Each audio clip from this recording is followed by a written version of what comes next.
VNA, Home, Health, and Hospice has a new program that uses creativity to help people process their grief. Recently, I talked with Lois Leonard Stock from VNA about the new program. Lois, thanks for joining us. This You're sounds welcome. like a really interesting program. You know, you say you use creativity, but there's also an element of spirituality in this. Could you describe what a person who is grieving would go through when they come to this session? This is a series, a 6-week series, and each week focuses on a different topic from a different cultural, spiritual tradition worldwide. And no artistic ability is needed at all to do this type of bereavement, but it's a way for people that have a really hard time putting into words their grief. It's a way to express it visually. And also there will be time at the end of each session for people to talk about the experience and how it brought up and helped them express some of their feelings. Now, some examples of these different, for each of the 6 weeks, there's Native American art. Yes, that tradition will be looking at Native American medicine shields, which are created as a protective and personal empowerment object. We amulets? Amulets, or in bereavement we refer to these as connecting objects. Mm-hmm. But amulets show up in traditions worldwide, either as, classic example most people could relate to would be 4-leaf clover for luck, but amulets can also be protective. They can be connecting. A wedding ring is an amulet.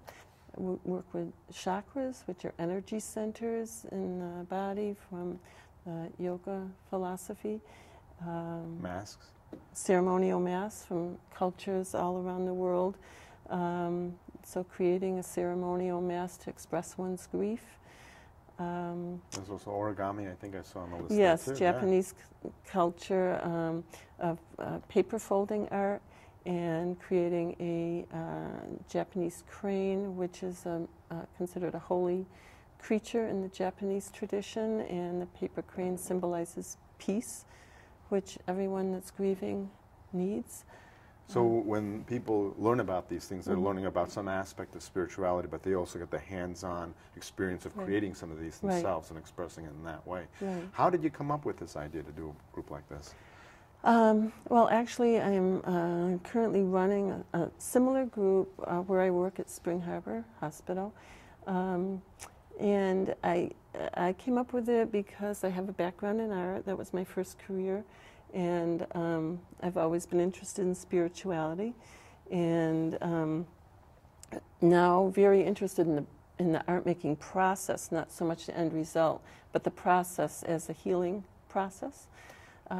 So the group is very well received at work. People love it, and the healing process is so needed in bereavement. So It seems like a very unique program because it's not just combining one discipline with working through something that people are going through, but two, the creative aspect and the spiritual aspect of it. And I think you Right. mentioned before how sometimes the spiritual aspect of healing is sometimes left out. There's other aspects, but not that.